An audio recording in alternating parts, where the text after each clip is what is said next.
Beers with Nigel. It's a show about beer and other things. Or stuff. And stuff, whatever you want to say. We get our own show title wrong all the time. Yeah, we do. We got some special guests all the way from Pennsylvania. We got Dave Bracey and Ed Bailey. From Fresh Fest. The couple of homeboys I met last year, Fresh Fest in Pittsburgh. They're mad cool.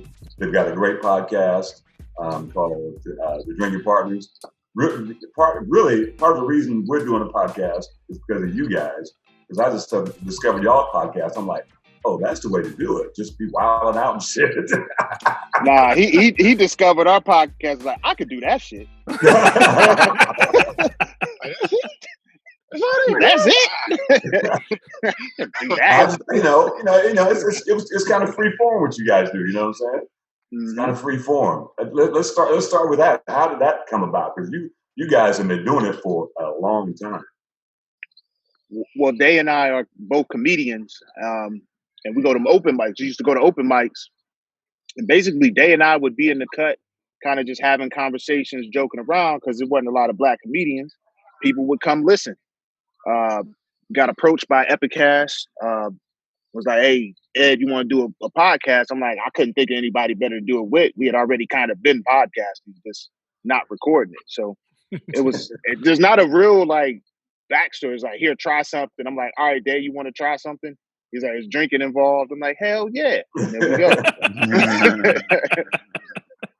We don't have like a great story. It's just like, we wanted to drink and Buzzy wanted to tape us. Yeah. Isn't that the best though? The best things are those that crap that you just fall right into. You know, I always tell people I'm the accidental entrepreneur, right? I never planned on doing it, but it just happened. And now you guys 6 years, right? You guys have been doing this? Yeah, six years. Man, that's 6 years. And I mean, we were like looking for a way, to try to like expand, right? Like, because as comedians, most comedians, they do more than just stand up. They typically like, venture into writing, acting, like all types of different shit. So like, nice shirt. So it was like, how do we expand, how do we expand outside of just the stage?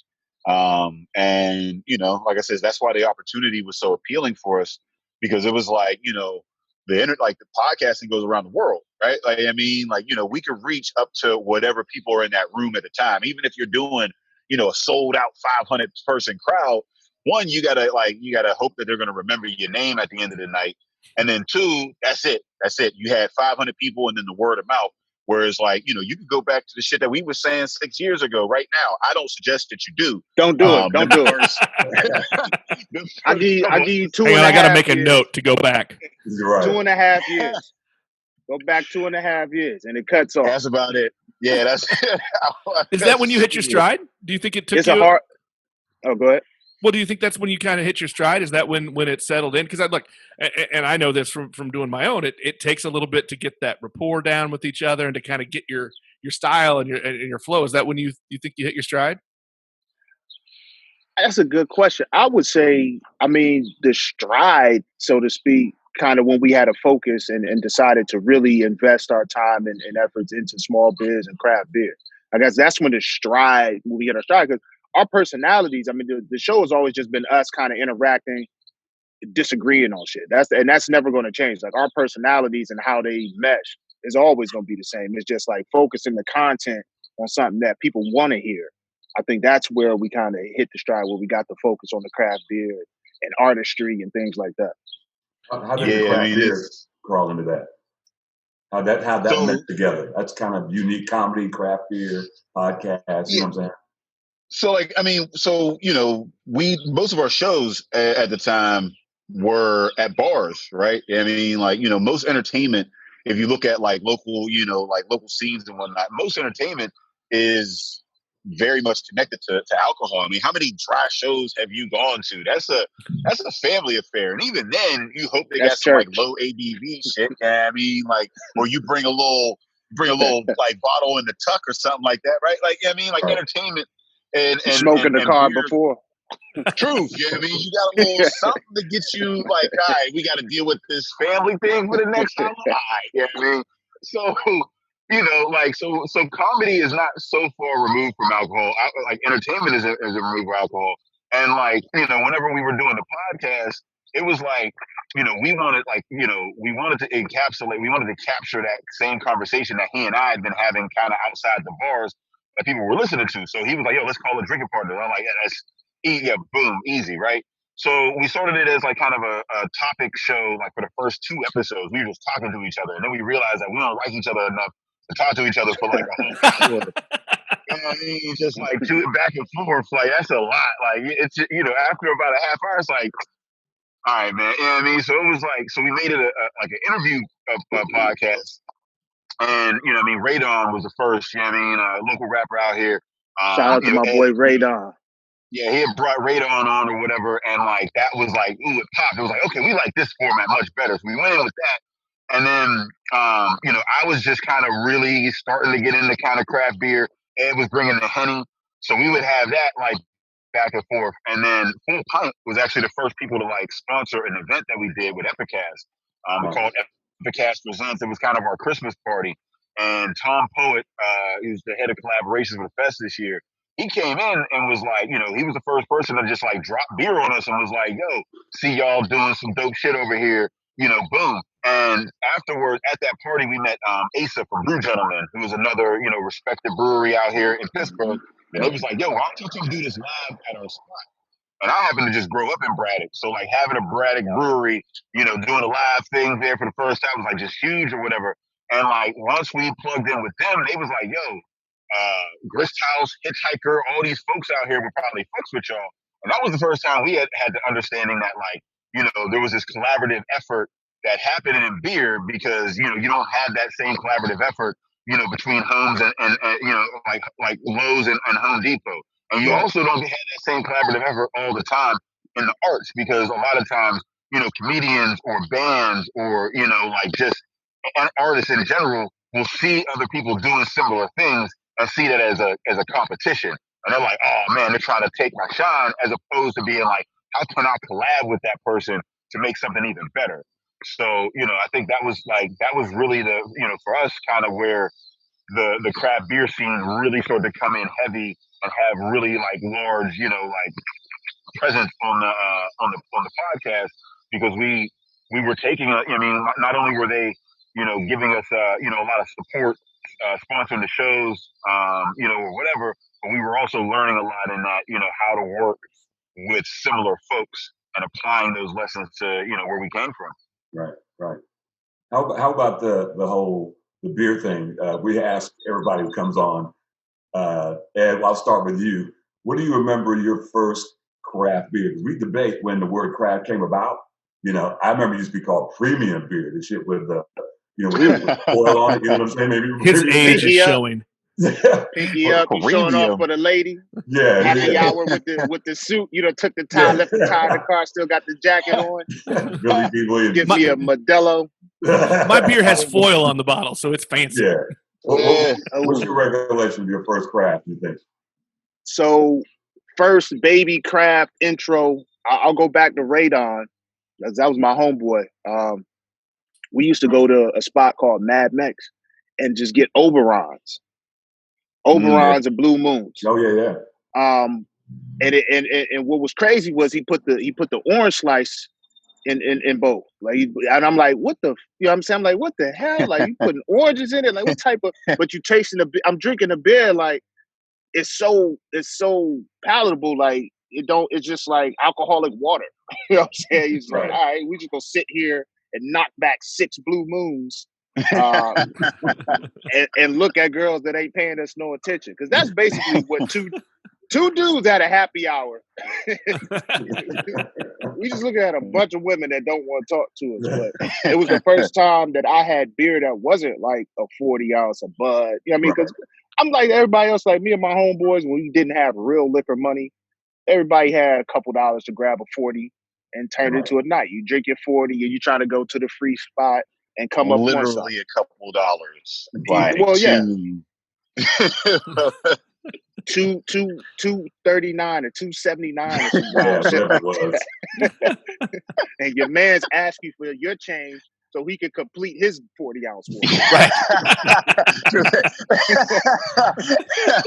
I used to be mad as shit. Like, you know what? I was going to buy a Black and Mild with this shit, but man, go ahead, man. Oh, bro. We got to pool your money so everybody can drink. Everybody, yeah. That's the early 20s, man. Is the pool and the money to turn. You know, in the early 20s, when you're early 20s, you try to turn a night to a $20 night. Like, Right. that's a fancy night. Like a $20 night is a fancy night. You know what I'm saying? Like now we grown now. It's $20 to valet and shit. Like, That 4-pack, $20. I spent $20 down in what was it, South Beach. I was on that strip down there. I spent $20 on some Henny flavored ice, bruh. Like that shit was trash. It was a little. It wasn't even like. It wasn't like. It was a little dip, like the 8-ounce dip. It was full of ice, and it had a brown hue to that bitch. Like all the Henny was pushed to the sides of that shit. Like it was. That sounds horrible. They paying you paying for the ambiance. Right. And this was only like a couple of years ago. So like I thought I had hit like adulthood where like I was like I could afford to buy a couple of drinks because you know how like it used to be. You would just bring in, you would get one drink. You would pregame, you get one drink. You just sit with that motherfucker all night. Oh, it's a prop. You know what I mean? Yeah, it's just sitting there like, oh, yeah, I mean, like, so I had to go back to that shit. This was like 3-4 years ago. Like, yeah, I mean, like, I'm still, you know, I had to go back to the, like, and that shit, because it was only a little cup. So it did, like, it was, like, down to, like, the littlest cubes in that bitch, like, sipping it. Man, fuck. Dave, what was your first craft, you think? So it was, so technically it was Sierra Nevada, right? So, like, back in college, like, I remember, like, and I didn't even know what it was. Like, it just was like, it was a beer that was in the cooler and it was higher than the, like, you know, the 25-cent drinks that I was drinking at the time and shit, right? So, like, you know, anytime I had like I had a good payday, I was like, you know, I would come in with a little, you know what I mean? Be like, yo, let me get that weird beer back there. Yeah, you know I mean? Like, and it wasn't bad because it had like a, you know, it was like a little sweeter. You know what I mean? Like, you know, but it was just, you know, it was a thing that I only had like one of. Like, and to be honest, my whole time I was in college, I might have had 3 of them motherfuckers the whole time because it was just like, I mean, because I mean, you know, like the motherfuckers was like, I don't know, maybe $6. You know, $6 was my whole night in college. You know what I mean? Like that was a whole. So you know, I had a couple of those. But it wasn't until afterwards that it was Blue Moon. They had dollar nights at Blue Moon, and that was when, you know, they threw the orange slice in there, and it was just like, it was like an upscale Corona. I was like, oh, y'all over with the limes and shit. I'm over here with a whole ass orange slice, brother. Yeah, you know what I mean? Yo, Blue Moon got a hell of a business model, yo. Blue Moon is like the gate. It's the gateway to craft, yo. I was mad. I think that, that's a great way to put it. Yeah, I was mad when I found out the fucking Coors made it. I was mad. Oh yeah, no, I mean, I think a lot of people were mad. But you know, I still drank it. I'm mad you just told me that. Oh damn. So $6 when I was in college was a suitcase of Keystone Light. $6 was my half of a dime bag and some candy.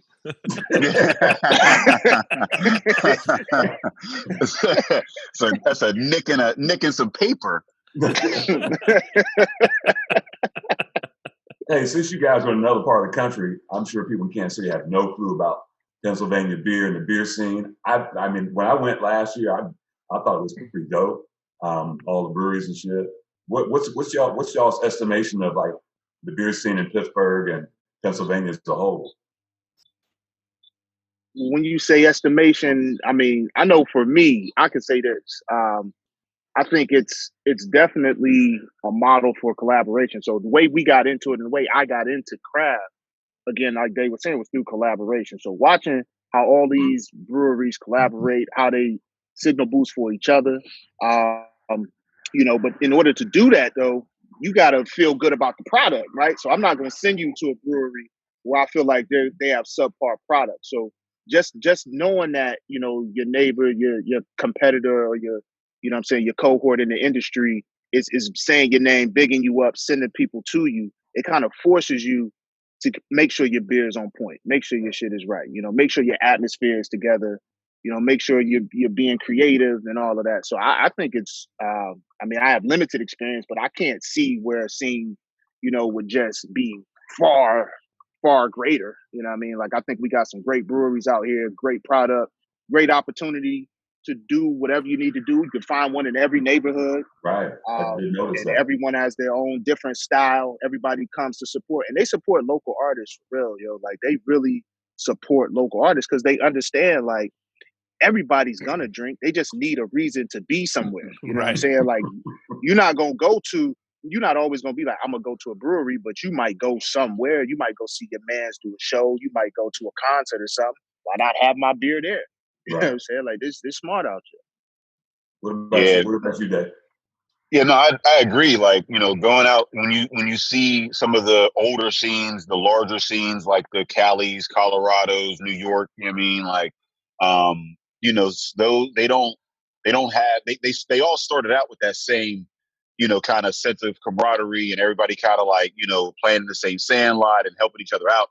But as the scene grows and more people get into it, and then especially business folk get into it, people who aren't into it for the actual like art, for the beer or whatever, you start to get cutthroat. It's the competition, and you're not able to be as friendly anymore. So I've noticed that in larger and older scenes, and I think that will eventually happen to Pittsburgh if it continues to grow or whatever. But right now we're still pretty new. So yeah, we definitely have a lot of camaraderie. And honestly, like, I would put our beers up to any scene in the country. Like, it's really strong. There's I think it was like 24 that opened up last year, around the area or whatever. Like, that's Western Pennsylvania. And the competition is dope, and like what they're able to do, like, because the cost of living is so low, like so cheap here, they're able to experiment some, they're able to do, a bit more than some of the other, like, because in order to do something new and weird, you're taking a risk, and that's risk costs money. You know what I mean? Like, so I think because we have such a low cost of living, and because we have such a, like, if you're from Pittsburgh, like, there's just like, Pittsburgh, rally around it type thing. If you're sports or beer, if you're artists, you can go fuck yourself until you make it elsewhere, and then you come back. But if you come back, until you fly over, they be like, "Hey, that's so and so." Hey, till they book you at Pittsburgh, the PPG Arena. Then once they book you there, you come there, you stay downtown. But if you beer, or if you play a sport, they're all behind it. Yeah, and like I said, it's a small enough city that, like, it's not hard to garner a lot of support here. So I appreciate our scene, and I appreciate the beers that are coming out of it. Yeah, I went at Fresh Fest. Just the amount of beer I had from Pennsylvania in general, I was like, man, I had no idea. I was blown away, dude. I was like, there's some good shit coming out of there. What are we talking numbers wise? How many breweries do you have around that Pittsburgh area? Shit. Is it upward of 40 is it 40? Yeah. The Brewers Guild, like, so just in Pittsburgh, like Allegheny. So we consider Pittsburgh Allegheny County, right? And I think that's just like most places. Like, if you live in that county, you in that city. Right. So the Pittsburgh Brewers Guild has like something around like 40 in Allegheny County, and that doesn't count Western Pennsylvania, where that, like, has that kind of. So like Fresh Fest, right? Last year there were like 45 collaborations. 45. Like, so not counting the ones that came from outside of the state. The Pittsburgh breweries, Pittsburgh included, like Meadville, that's like up the road a couple counties up, Butler County, that's a county up, Westmoreland, that's a county down. So it was like an area type thing. And then that's how Western Pennsylvania is, to be honest. Like, so if you from Allegheny County, you from Pittsburgh, we ain't gonna question it. But if you from Butler County, you'd be like, I'm from Pittsburgh. We'd be like, but where though? Like, is that really Pittsburgh? What bus you caught to school? Your grandma stayed. We get to ask the question. That's how I feel about the Kansas side of Kansas City. Yeah. You don't like Kansas side or St. Louis. Don't get it. Why would you like St. Louis? Why would anybody? Where do y'all lunatics? Where do y'all start questioning? Where's the line? Like where motherfuckers be like, I'm from Kansas City, and you be like, Yeah, so hold on. This is the thing, right? There's Kansas City, Kansas, and there's Kansas City, Missouri. And a lot of times people say, we're going to Kansas. No, that's not Kansas City. That's Kansas City light. You know what I'm saying? So wait, which one is Kansas City like? Kansas City, Kansas? Yeah. People get confused. The heart of the metro area, what is KC Metro, is in Missouri. That's the central business district, and that's where everything comes from. The sports teams play in Missouri. Look, a little history lesson. Kansas City, Kansas. What they did, they hustlers, right? They used to be called Wyandotte back in the day, and they changed their name to Kansas City, Kansas to get some of that shine from Kansas City, Missouri. So now motherfuckers is confused. Wait, so those are two completely different cities? Absolutely. Yeah. It's a different state. I thought they was like on the border, and they was like they are. There's a river. There's a quite across from each other. There's a street called State Line Road. One side is Missouri, one side is Kansas. Wow. And they did what they did used to be called Kansas. They just switched that shit over. It's like we y'all now. Now, to be fair, both cities were started by a bunch of hustlers. I mean, let's be fair. Yeah. It ain't a pretty history. So they dress like they from Detroit. Yeah. That's what it was.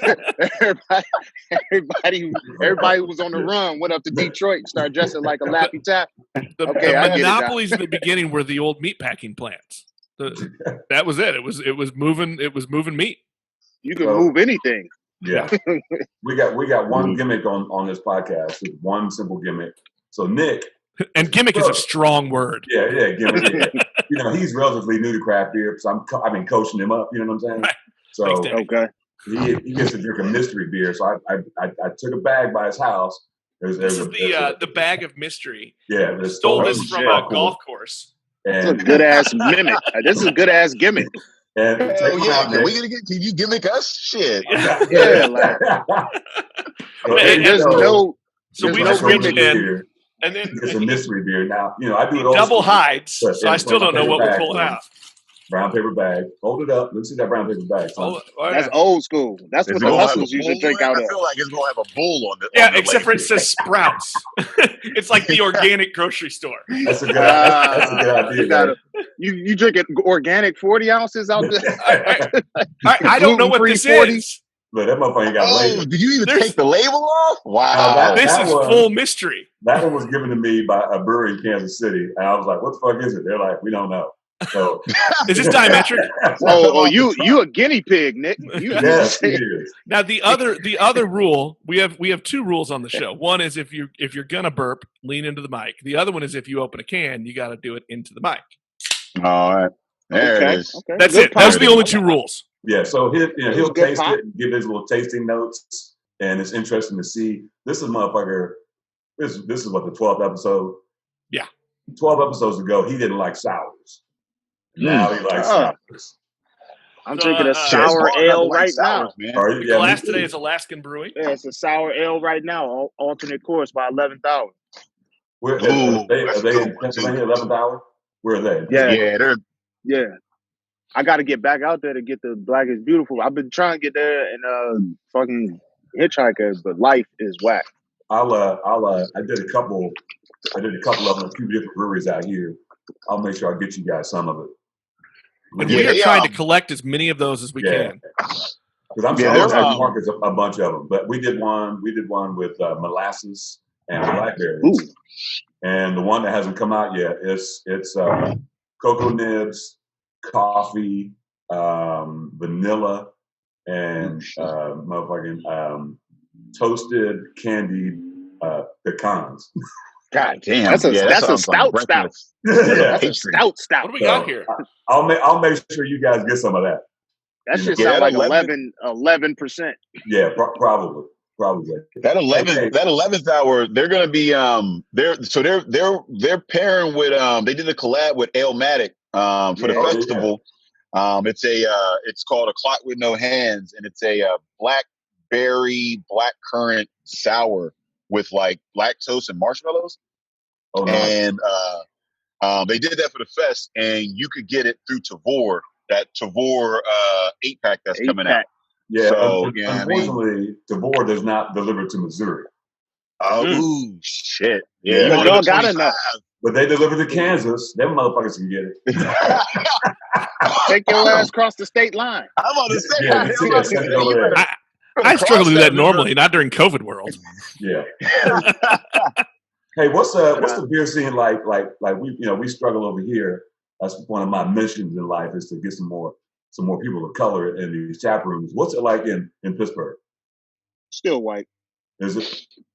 Very white. We don't have a black-owned brewery. We don't have a black-owned brewery in Pittsburgh, and we still don't have a black-owned brewery in PA that's open yet. So Harris family is trying to get working. Harris family working. Yeah, Harris family's trying to get up. 2 locals out in Philly is trying to get up, but no, we still don't have a black brewery here in Pittsburgh or in the state that's open. And it's crazy because of the less than 70 breweries in the country, like, a lot of them are still contract brewing. Like they don't even have brick and mortars. Right. You know what I mean? So like, there's less than 1% like representation, good one, in this motherfucking industry. And it's a $119 billion industry. Right. $119 billion. And we got less than 1% like ownership of that shit, man. Like it's a lot of room. And the thing is that there's a lot of black folks that have the time, the capability, the resources or whatever. It's just a matter of putting it on their plate as an option, right? Like, and that's the thing about black people in general, about most of our opportunities is that like, growing up, it's just hard. Like, I mean, everybody, the country keep telling us like, shut up and dribble. So like, it's not just the beer industry. I mean, like most industries in America are extremely white male dominated. I mean, because in America, white males are typically the only people that are allowed to do anything adventurous. And like, they could be like, I'm going to do a fire festival. And motherfuckers be like, here's another check. Burn that shit. Like, you know what I mean? Whereas like, we got to be like, yo, we're about to do we got all this and the other. Be like, I don't know, brother. But, maybe come back to us after 25 years of success. And then maybe we'll acknowledge you. You know what I mean? The baseline is 2. Don't let people tell you need more than 2 years. But what I'll say is, so it's crazy. So right now where the scene is, in my opinion, is where a lot of industries are, right? We'll consume, we'll pay, you'll see it. So like with Fresh Fest, I like with my friendship circle, like notice that, y'all really do enjoy beer. I didn't know y'all was into beer. So we've been able to identify, a demographic that really loves beer and really loves the atmosphere that breweries bring, but we don't have any entry into the industry itself, right? So outside of just owning, a brewery, which would be dope. Like, what if you just had a job, supplying a brewery with tanks or some shit like that? Like something where we could profit off of the industry. Because the industry's profiting off of us. Like they taking our slogans, our slang, our images and putting them on the cans and shit like that. Like we're present in every industry, right? Like we drive pop culture. So anything that's popular culture, we're present. You know what I'm saying? But it's about having impact on the actual business of the industry. So Fresh Fest is kind of pivoting in that direction, like letting people know that there's opportunity, multitude of opportunity. And the opportunity is not just to find a brewery that you like. Like we want you to do that. We definitely want you to find a brewery, find your local brewery, support your local brewery because they're supporting, local farmers, local chefs and shit like that. Just people who live in the community. But I'm saying, find your way into the back office. Find yourself into the supply chain. Like we need more supply chain employees across all industries. How do you I guess you obviously you try to find those opportunities, but how do you create them? Who's responsible? How do you actually get the access to those kind of those opportunities so that it is more equitable? And I realize that I'm I am the middle white guy, right? I am the privileged man in this conversation. So I know who I am, but how does that happen? How do you create that kind of opportunity to provide it? I've seen through beer Twitter a lot lately the word you make a bridge where somebody put up that money so that a black brewer can get going. What are those things that we can do? What do you hope to? I guess how are you hoping to make some change with Fresh Fest? Well, I think one of the things on a basic level is helping people to understand that this is an industry. It's more than just the beer that's in your glass or in the can. Understand that right now. As far as creating the opportunity, we can create the exposure. We can get people in front of folks. We can get breweries to collaborate with artists, to collaborate with people in hopes of hopefully them bringing them on board in some form or fashion. But it's going to take, the average white guy to be like, all right, I'm really opening my doors. I'm really opening to access, right? And I mean, it's on a multitude of levels. Like, it's multiple levels, right? You talk about finance, you talk about access to real estate to do a brewery. I mean, it's on multiple levels. You got to really open it up and make it so that you really want us to be there. Like, you got to really want us to be there, and we have to create that demand. So we got to come kicking at the door like, boom, we affecting the industry. We're buying the beer, we're driving the culture in a certain extent. Like, you got to now want to have us on board, because if you're not reflective of who we are, then your product's not moving as well. You know what I'm saying? So it takes time. It's going to take like 20 Fresh Fests. You know what I'm saying? It's going to take more and more different sort of, we got the symposiums and shit that we do. Like, it's going to take more than just a festival, but you got to keep pushing. I kind of like what you said, though, about also attack those other areas, not just the brewers, get into that supply chain. There are so many different pieces of the industry that are making money, and a lot of money. Dude, if during the pandemic, if you were a can maker, oh jeez, good God, you killing. That's like owning a supermarket right now. That's what I'm saying. Yeah. I mean, that's the thing. Like, that we're, like Ed was saying, that we're transitioning into, and I mean, not, like trying to put more emphasis. So the first thing was, hey, this is an industry you should be a part of. Reaching out to brewers that are there, because, they are the centerpiece, and saying, hey, let's look at folks that are, some of these legends in craft brewing. But like, brewing, is just one cog in a massive fucking, like, engine. I mean, like, it's huge. So, like, I think, with these collaborations, we've been able to say, hey, what is it that you do? Like, I mean, I've sat in boardrooms at various, bigger beer companies where it was full of people that didn't drink beer. Like, they're sitting there and they're like sipping a little whatever while they're there, whatever. As soon as you get to the restaurant, they order cocktails and whatever the fuck else, because like, man, they don't fuck with beer all like that, but it pays their bills. You know what I mean? Yeah. They don't brew beer, but they know how to market beer. They know how to design a label for beer. They know how to, manage supply chains. They know, you know what I mean? Like, there's a bunch of different ways to make beer off of that. And I think that, it's just, again, I think a large part of it, and a large part of what Fresh Fest tries to do is awareness, right? So it's that conversation, starting that conversation. I think, like,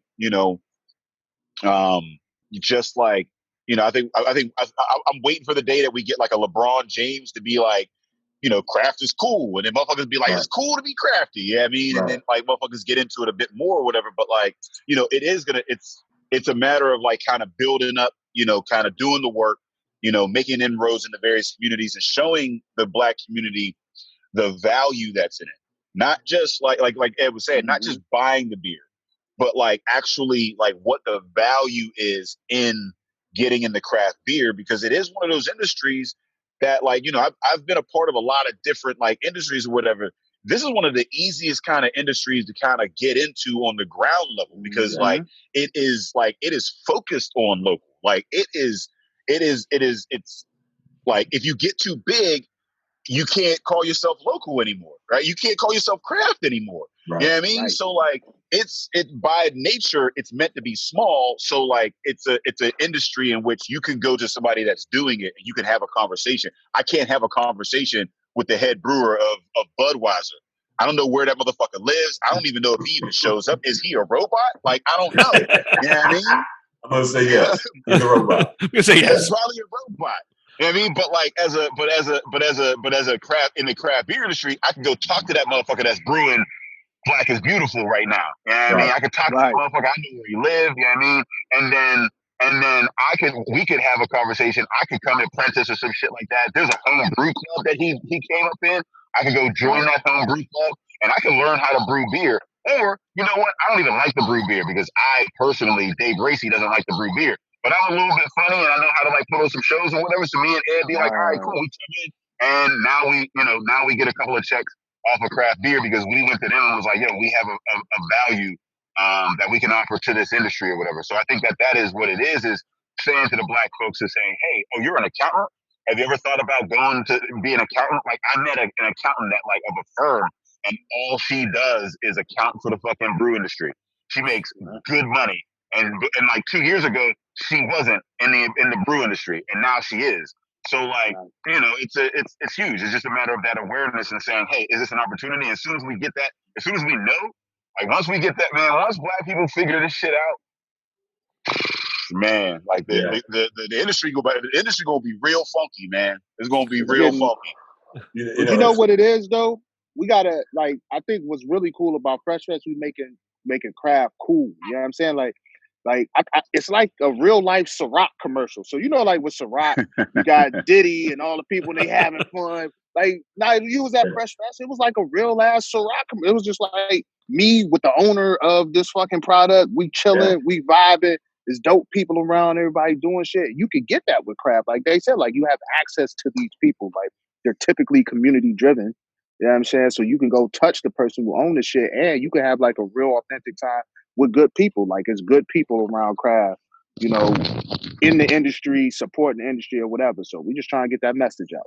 Well, I think all those things you just described, I mean, that's the secret to the longevity of craft beer. I mean, I think that's why there are a lot of people say, well, that bubble's got to pop, right? That bubble's got to burst at some point, but it doesn't. But I think it's because of all those things you just said, that it's a community feel. And even if you get too big, I mean, you will be shunned. Right? This is why craft beer ain't going nowhere. So, right. Well, and I think too that Fresh Fest was a watershed moment for me, right? That was the most black people I'd seen that love beer in one spot. Mm-hmm. And so coming back to Kansas City, I'm like, motherfuckers always want to drink. But I told my brewer friends, our homebrew club, ZZ Hops, I've got in the last 5 years, I've had 5 dudes open breweries, right? And I keep telling them, I'm like, y'all are missing money because we need to get to some of these people of color. They just don't know what it is yet. I got a guy in Kansas City, right next to Boulevard, which is Boulevard's big boy. He's been open about a year, and his brewery's in the Latino neighborhood. I said, "Do you have any Latino people that come in here?" He's like, "Rarely." So there's something that needs to be done to let people know, hey, this shit's in your backyard and it's good. You know what I'm saying? So that's kind of my thing with Kansas City. But did he hire any of those Latinos? No. Yeah, I mean, and that's the problem. That's why he ain't got no Latinos in there, because he came in and then brought all his white friends. He ain't go and say, yo, you want a job? Like he ain't, I mean, and that's the thing. Like, that's what time and time again, that's why, these breweries have been, the harbinger of fucking gentrification, because they come in and they don't hire nobody from the fucking thing. And I get it I get it at the beginning when you're like, I ain't really got a lot of money to pay motherfuckers, so I'm gonna get a couple friends that'll work for beer. Cool. Right. But at some point you gotta hire somebody. Right. And I mean, I'm sick of that.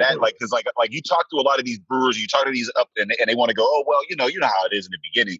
But like fuck the beginning. You now, like, how many people you got on your payroll? How many of those motherfuckers were black? Because I know black people like jobs. I know that. I'm a black person and I like jobs. And everybody that I know likes jobs. I don't know too many people that like jobs. Well, I just say, you guys are comedians. Jobs. I think you're trying not to have jobs, right? I don't work a job. we like the benefits of employment. You know what I mean? Especially a motherfucker especially one that has the perks of beer and has the perks of being in my neighborhood. I ain't got to commute to this shit. Right. Word. You know what I mean? And you didn't offer that to nobody? Well, that's your problem. You know what I mean? Like, and that's what house is getting dark out.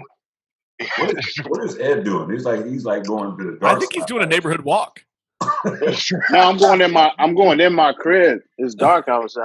But I thought y'all live in the same state. It's daylight. Nah, they live in a different state. They lives out in the country.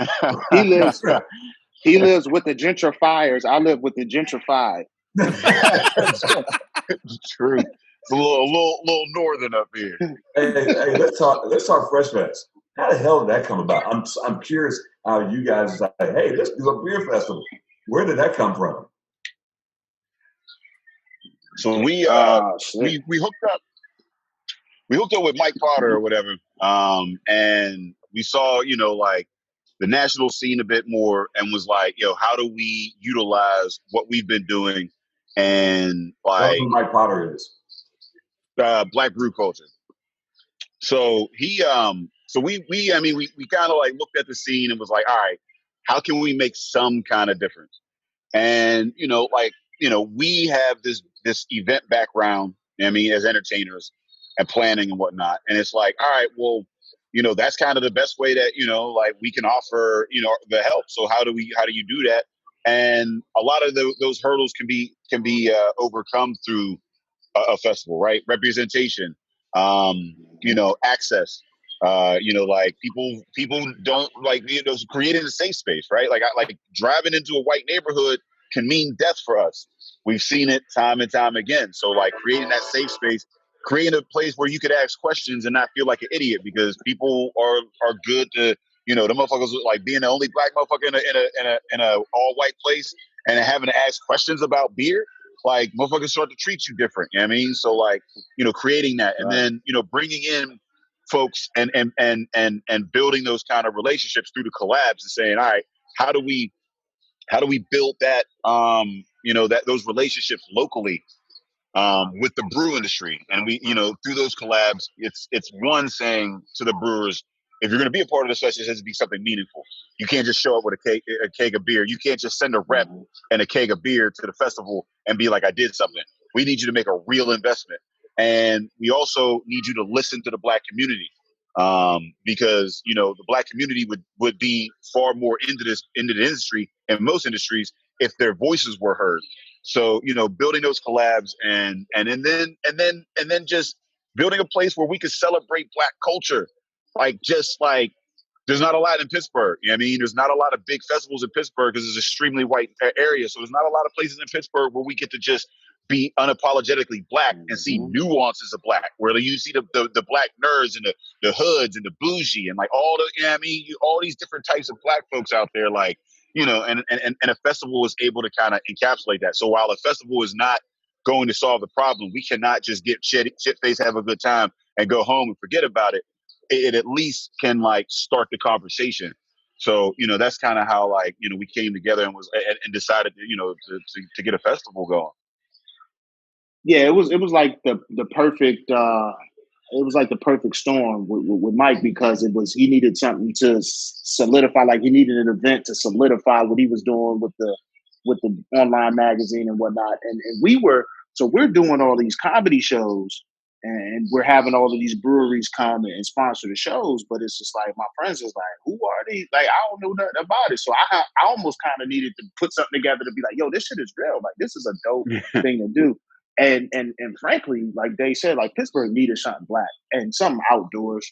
You really can't. You don't really get a lot of outdoor shit out here.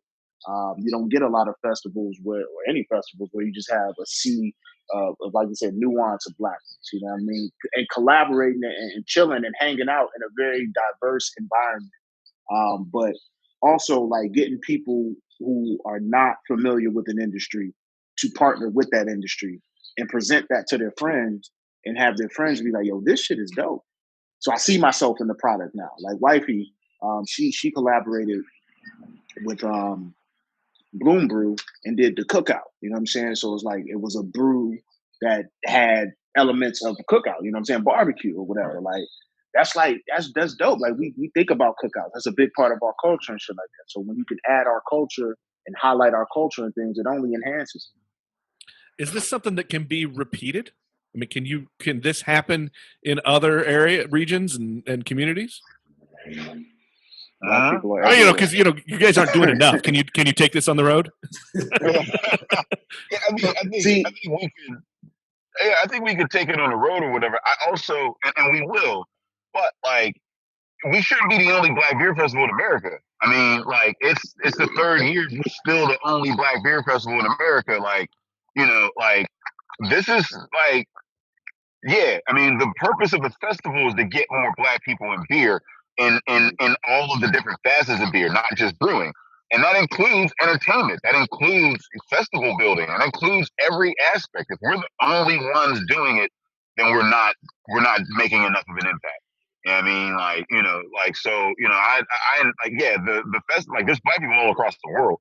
And we've gotten emails and people hitting us up from all around the world who want something similar to this in their area or whatever. You know what I mean? Like, and while we don't have any problem coming to that area eventually, like, we can't be everywhere at all times. No, we shouldn't be. And that's what we hope that, it sounds counterproductive for like an event to be like, I hope somebody copies this shit, but like, we actually hope somebody copies this shit. You know what I mean? Like, I don't fear somebody like stealing an idea or whatever. Like, you know what I mean? Steal the idea of bringing Black people together for beer, please.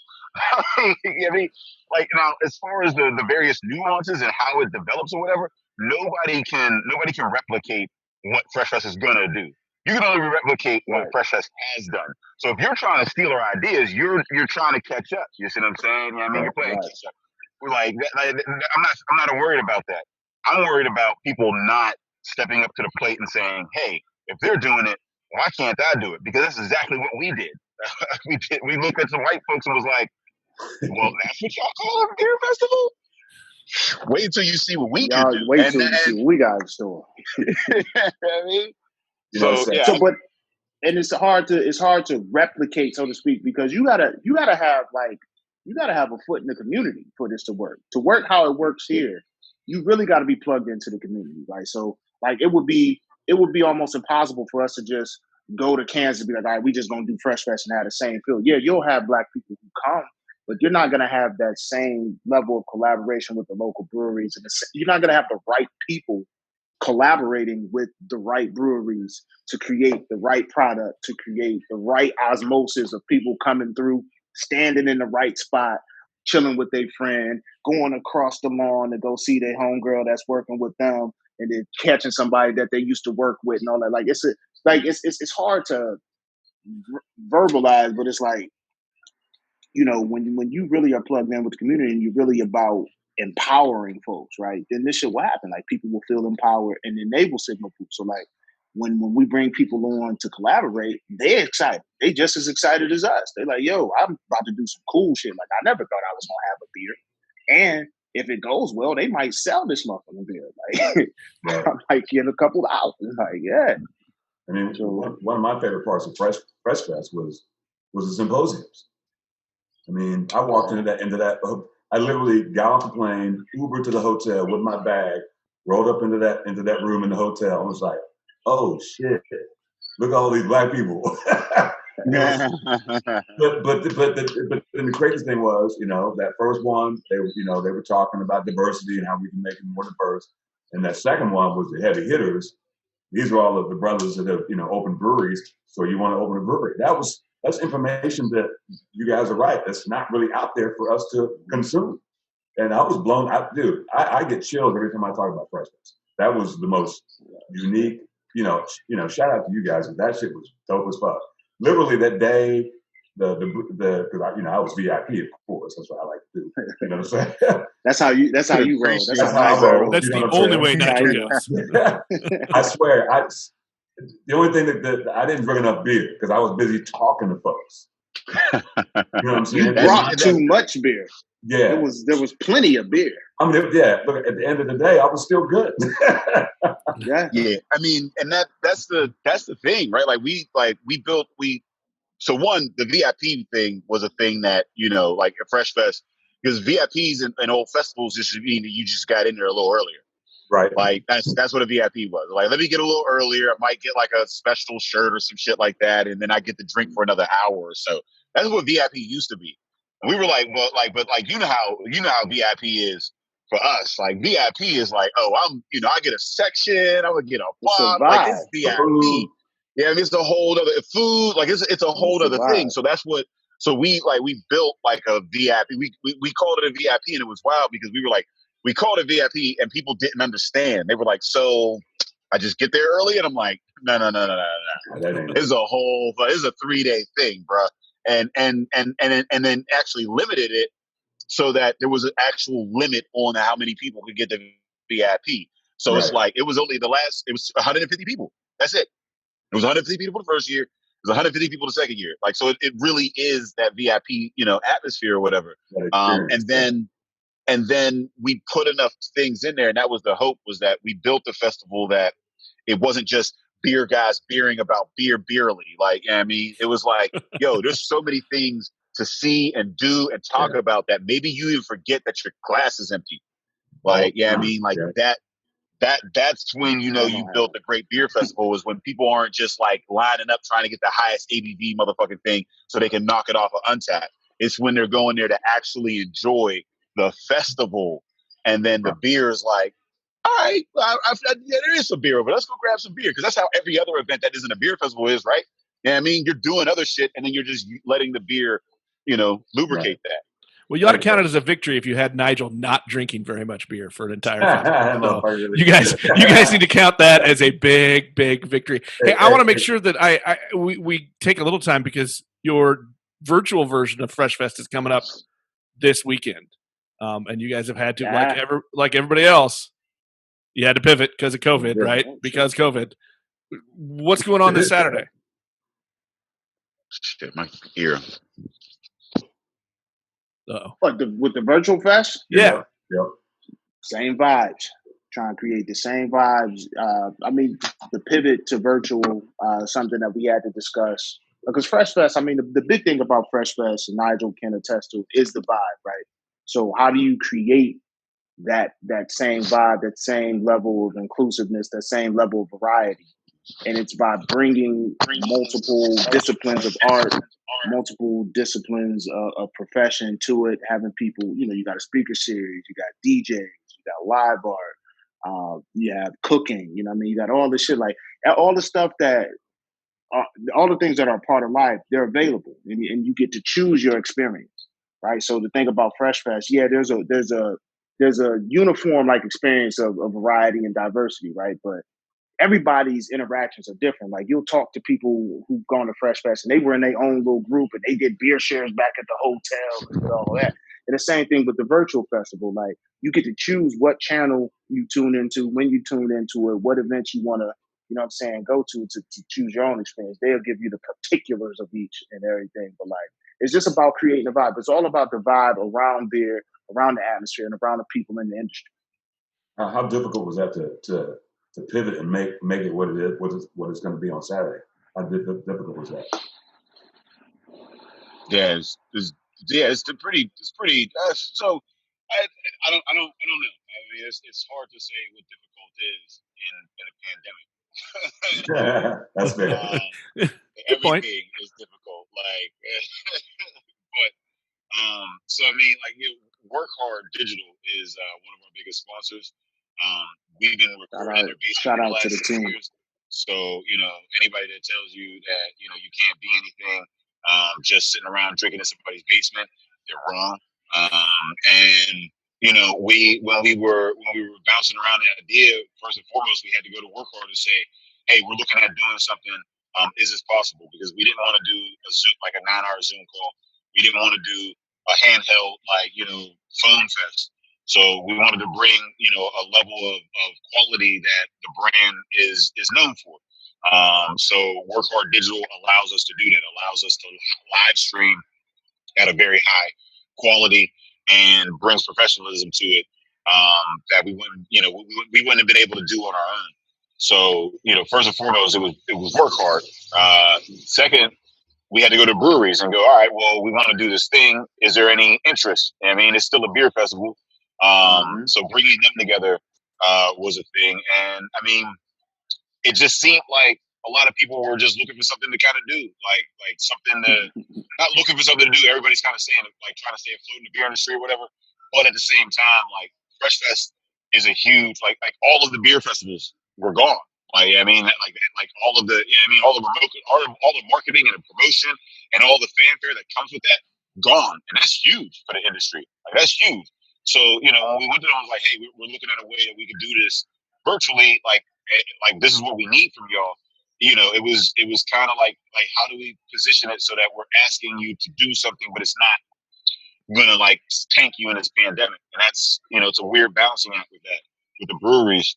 And then, with the artists trying to figure out how do you plan something, that's gonna have this live entertainment, but not spread spread the pandemic. So there's, and then how do you talk to the public and say, hey, we're going to do this new thing. You've never heard of it before. You don't even know what the fuck it's going to be, but you should probably spend some money on it. Like it's a weird thing. I mean, so there's a lot of different hurdles and difficulties or whatever. But I mean, honestly, the fact that we had the app, Work Hard again. Shout out to Work Hard and Academy Pittsburgh. But we had the app. The app, if you look at it, it has all of the information on it. It makes it make sense. And the fact that we were able to get all that done, it's kind of like, I mean, was it hard? Like, yeah, it felt hard, but like, how hard was it when you got it done? When we were able to get it done in 2 months, 2.5 months, almost 3 months or whatever, and we were able to get it done because we had so much support from the community. Like that Fresh Fest community was just like, when we called them, they knew that like when we say we're going to do something, we're going to do our best to do it. And they had faith in us. So we called in a lot of goodwill and a lot of faith.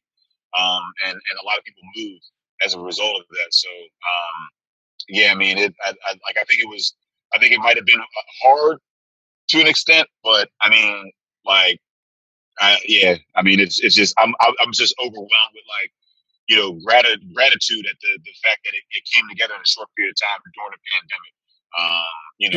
Did you guys know you were going to go digital, like when you decided to cancel Fresh Fest as it was? I mean, did you know immediately we're going to try to shift over, or was that something that just kind of came about later on?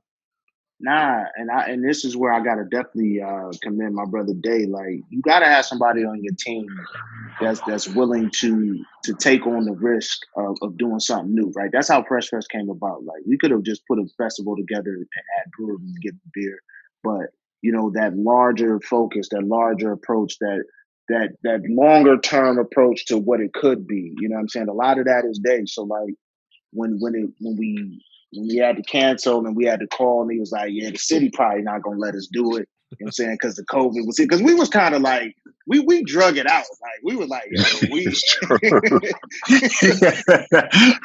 having meetings like the COVID wasn't booming. Like, we was having meetings like, yeah, so we going. So we drug it out. And even at one point, we were like, all right, so let's look into ways to raise awareness, maybe raise some startup capital to do 2021. I mean, that was a discussion, but he was like, look, man, I think I'm gonna talk to, shout out to Ryan and shout out to Buzzy over at Work Hard and all that. Like, so I'm gonna holler at them about something. And when they come back with the possibility of doing it, it's like, all right, we're gonna go with that. You know what I'm saying? So it wasn't anything that we knew of. Like, I don't think the concept of a digital festival existed until it was like, all right, look, some shit just come from need sometimes. You know what I mean? That's what soul food is. It's like, we don't have but this shit to work with. Let's make something delicious. So, you know what I mean? It's good for the soul. Like, that's what this is going to be. And I mean, I like, and Ed's giving credit, but like, it was the first one so whenever the COVID shit happened. So we had our last in-person meeting, like in March. And at the end of that meeting, we found out that the NBA was canceled and Tom Hanks had to when the NBA got canceled, my life changed. Bro, we was in mid meeting and Melanie, like, you know what I mean? She like one of our team and one of our board members was like, oh shit, Tom Hanks got the Rona. And we were like, what? Tom Hanks? And then Ed was like, yo, they canceled the NBA. And I'm like, oh, this shit might be serious. So like, that's when, like, I would love to say it was the CDC or the WHO that made us think about that, but it was the NBA. I mean, that was when we sort of take it seriously. Well, that was probably the weirdest one to watch, right? Because they were already on the court, and all of a sudden we're watching on TV, and they're going over, hey, guys, I just got this text.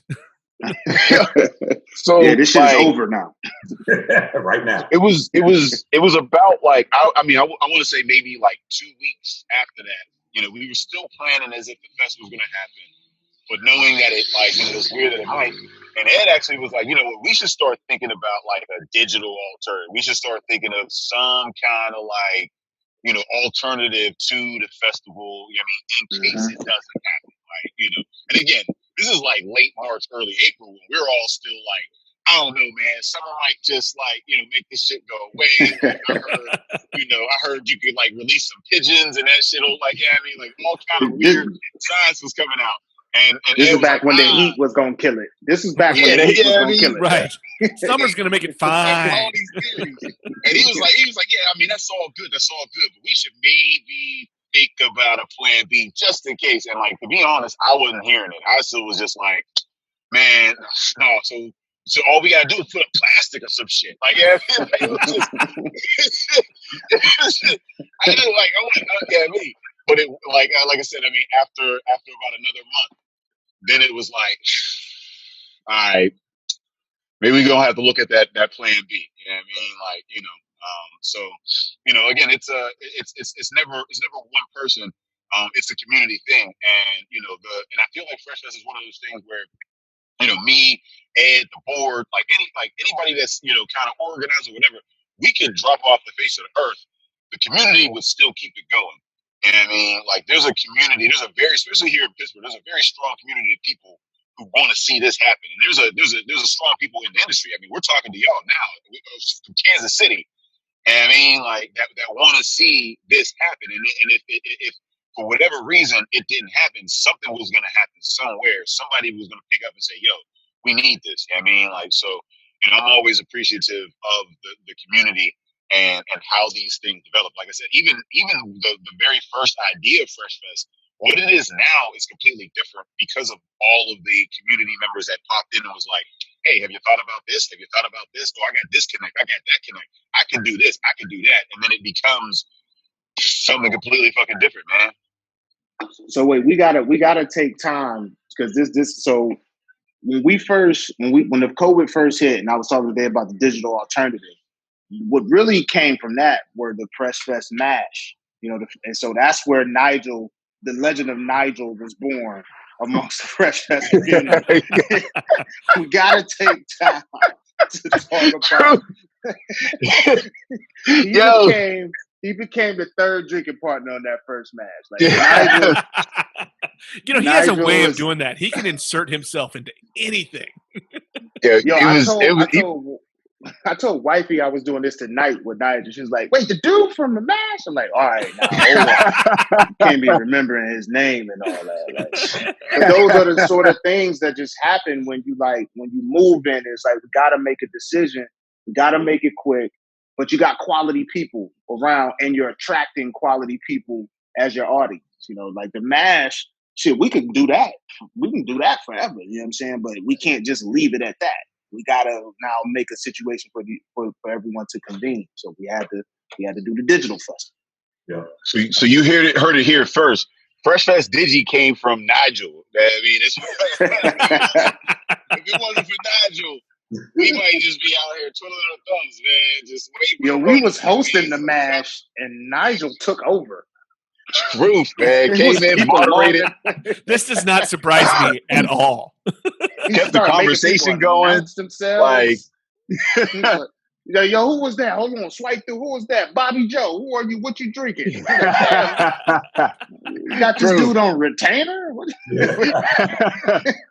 Yeah, that was fun. That was pretty dope. Well, the name of this podcast for Nigel that started because one of the breweries actually came up with the hashtag because Nigel had made himself the craft beer ambassador. I think I look like Obama and shit, so that I wasn't gonna say it. You got presidential skin. Pause. True. He had that. Look at that, like naked in a mud, like you know what I mean? Hey, you know my use. I'm gonna use that shit. What you talking about? Motherfucker, mad employable. That's an employable chin. How employable, like that is crazy. Now, it's cool you guys are doing the digi, but I was bringing a posse. I recruited so many people. They bought all the VIP tickets. I bought VIP tickets. and didn't know who I was bringing. I'm buying all the tickets. So for the next 3 years, yeah, you set. Yeah, we will see it. Yeah. Hey, tell people where they can, if they want to jump on the digi-fest this weekend, where do they need to go? Tell them where they can find us, Dave. Freshfest Digi, digifest.com, man. Freshfestdigifest.com. There's an app, man. I mean, I can't emphasize this enough. We spend a lot of time, so an app is very expensive to build. And Work Hard built that shit for us for the Lola, and it's a lot of hard work putting that information in there. So please download that app, and it'll make sense. Please stop hitting us up with these dumbass questions. Where can I get the beer? There's a tab in the app that says how to get beer. And I mean, there's a schedule on the app. Where can I find black beer? There's a black brew directory nationwide on the motherfucking app. So, like, yo, before you hit us up with the questions, just download the app. You ain't even got to buy the app. It's free.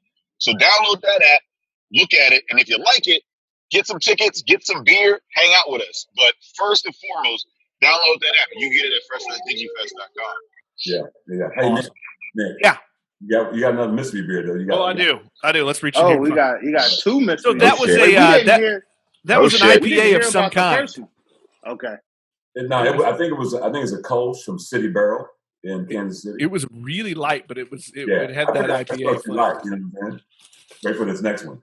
Uh-oh. So he starts you off. So he onboards you. Yes. By the way, okay, we're still drinking organic here, Sprouts.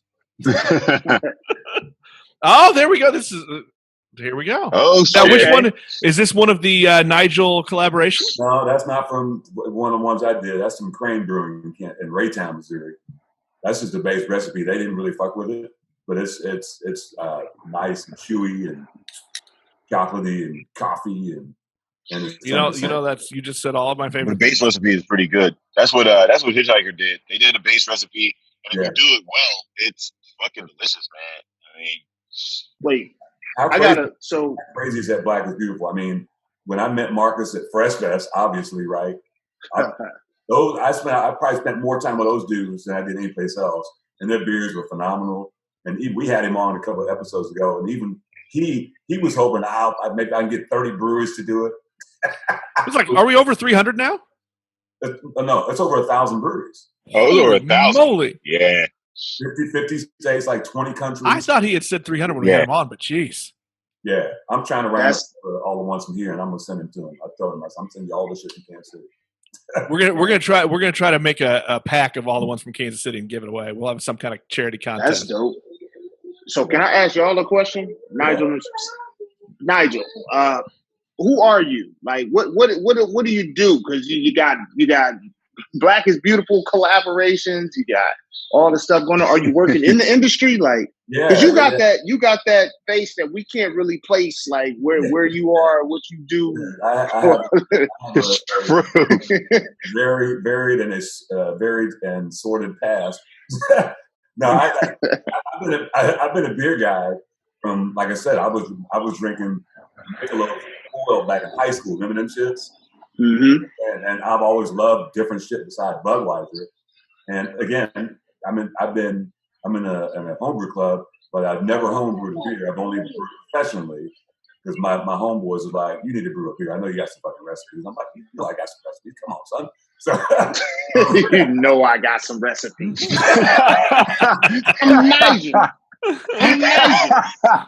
Nigel's got everything. You see this chin? Of course I got recipes. Like, you see this skin, bro? It's glowing, and it's 9:30. So no, all my homeboys from the clubs, you know, they've opened breweries, and you know, I just kind of the first one I started working at, it was my homeboy and his wife. I'm like, y'all need some help. So I started bartending there. You know what I'm saying? Then my other homeboy started his brewery down the road, so I'm working there, and then I just started working at the brewery next door to my house. So I'm trying to. My day job is like I work for city government. Nigel is the man. I was about to say you sound like a bureaucratic type. Like, yeah, I mean, you wait to your speech and the whole guy is like, yo, you got a real gig, and this is just like the That's what I'm saying. Like, niggas at work don't know Nigel with beer. Like, yeah. So eventually, I'm gonna get out of my day job. I'm video productions. I do that anywhere, but this city government's like can be boring. So my next career is gonna be in beer. I don't know what it's gonna be. I've had several people, and I had never really considered it, who have come to me and said, "Hey, you want to start a brewery?" I'm like, "Well, I would do it, but look, I'm like you, Dave. I'm not gonna be the brewer. I can run some shit, make it fly. You know what I'm saying? But I like the brewing part, but I like the drinking part better. You know what I'm saying? True. I knew he was a Renaissance man. I'm like, he a Renaissance man over here. He just in all industries, but that's the first thing they do when they see you do something positive with beer as a black dude. They like, yo, you want to open a brewery? Like, fam, I don't have none of the capital. It don't matter what you one tank. It don't matter what you like as a black dude, man. Like motherfuckers will be like, well, why don't you just do that? Like, yeah, dude, why don't you just open that shit up? Like, you can have any kind of interest. You know what I mean? You can be like a movie buff. They'd be like, why don't you just go open a movie studio? They're gonna give you all these movies. Why don't you just make them? It's like Tyler Perry did it. Hey, Nick, what's the review of that beer, son? What's the review? This is a fantastic, by the way. That might be one of my favorite stouts I've had in a long, long time. Delicious. That's the proper answer as the only white dude on the podcast. There was no other answer that was my role is to shut up. Like, what are you gonna say? Like, I don't know about this black. It's black. It's a little flat. It's a little harsh for me. It's a bit aggressive. Very aggressive on the hops. Aggressive. Well, dude, I feel like you're just gonna riff off that for the next 20 minutes. We appreciate you guys coming on, man. We really do. This is an honor to get you guys on. You guys are fucking awesome. I got before we jump. You know, I'm gonna take a page out of y'all's show. Tell them where they can find you. Oh, Dave, do the rundown. See, so we have specific. Dave's taking a drink. No, but he does the rundown. Like that's his thing. It doesn't sound right if I do. We've had episodes where one of us isn't there and the other can't quite do. Rough. Like I do the intro, he does the rundown. Like that's it's weird. I feel like you guys have a similar rapport that he and I do. Where like Nigel's let's just sit down and talk. I don't need to have a rundown and a schedule or anything. And I'm like, I want structure. Come on, we're gonna do this segment. This segment. True. So if you're looking for us, you can find us on epicastnetwork.com/partnerspot. You can find us on iTunes, Stitcher, Lipsync, Google Play, and Googleable under Drinking Partners. And you can find us on IG, Twitter, and Facebook at PartnerSpot. You want listen, Dave, you want to throw Nick the secret question you always give people? Oh, what's your favorite form of potato, Nick? Oh, sweet potato. Oh, shit. Type of potato. What's the form? Look, there's a guy out of Austin, a singer, shit. Shiny Ribs, and he has a song, and he says it's a love song for his favorite root vegetable, and it's called sweet potato. but Google that. Any form of sweet potato is acceptable. So what, like, is it mashed? Are you frying it? Is it like what's the form? How are you eating it? I'm either gonna go mashed or I'm gonna go sweet potato fries. Sweet potato fries. Ooh, I like it. Look, nothing goes better with some barbecue pork than sweet potato fries. Yeah, that's fair. I ain't mad at that. With the cinnamon. Oh man, that's like turning it into dessert, man. You can't go wrong there. Nah, man. A little paprika and cinnamon, you're good. No, yeah, they got like that sweet.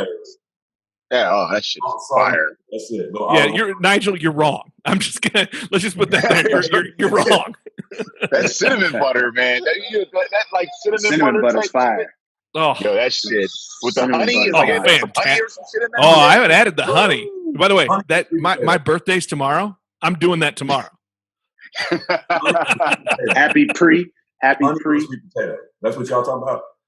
We talking about honey on sweet potato. Yeah. What are you I don't doing? know about the honey on Look, the hey, sweet guys, potato. guys, I do he's- like it. He's British. The honey is in the it's this dip, and I don't know but the dip that you put the sweet potato fries in is like honey, cinnamon, and butter or some shit. Like it's like this sweet, creamy whip type shit that you dip I'm doing this tomorrow. the sweet potato fries in. He gonna find it. He's like, I'm about to find it. Now you guys got to remember, Fine. Nigel's British, so his tastes are all. Hey, don't let him know that shit. You from across the pond. You're that's where the diplomacy comes from. By the way, this is only the second episode we have where he hasn't yelled bloody hell at some point during it. Oh, shit. I haven't drank enough actually, so there's that. Hey guys, thank you so much for coming on. This is awesome. I think this is a big moment for us as we start. You guys are you've set a model for what we want our show to be like as we get this going. We're only 12 in, so thank you guys. Subscribe to Drink It Partner. You're doing it wrong. I'm just saying. Hey man, thank you guys for having us. Great show. Hey, keep it going, man. I'm definitely gonna subscribe. This is fun. We appreciate it. Yeah, definitely. Keep doing it, man. That's the that's the key to if people are like, how do I do a podcast? What do you think I should do? Keep doing it. That's it. Do 100 of them and then take it from there. A little fun fact. So our next week's guest, That's a good teaser. She is probably the only female Black homebrewer that I know. She just got a job at one of the big breweries one of the craft breweries in Kansas City as assistant brewer. Literally the first Black person ever in a brewery brewing in Kansas City. It's fucking history. That's his history. We ain't got none. We ain't got none here. No Black brewers in Pittsburgh yet, man. So that's huge. That's so huge. We at least got a couple. We got a couple of females. We got a female-owned brewery, and then we've got another brewery that the head brewer is female. So at least, and she's part owner too. Yeah, she's part owner too. Yeah, so it's But she told me that shit today. I got goosebumps. I was like, oh shit, that's fucking huge. I work at 3 breweries, and she's one. There's 2 other people of color that actually even bartend at these breweries. That's it. Crazy. No, that's amazing, man. I definitely want to. Yeah, when y'all put that out, I want to hear her story. Yeah, for sure. True. I definitely want to hear her story. We might need to follow up on that. You know what I mean? Well, we got to get in contact with her. We got to put her in the tuck. You can't steal her first, man. Let the little guys have her first. We want that guest first. They done scooped us. We dropping Nigel name, like we we the third drinking partner. Nigel. He said we was cool, right? Yeah, dude with the presidential skin. That motherfucker. Kansas Obama. Hey, thanks everybody for listening. We'll see you on the next show. Peace. Yes, sir. See you at Fresh Fest.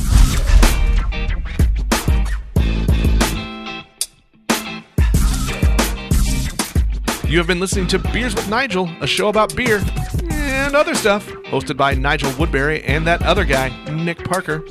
Beers with Nigel is a proud member of the Fredcast Network, and it's available on your favorite podcast apps. Connect with us on Facebook, Twitter, and Instagram at Beers with Nigel.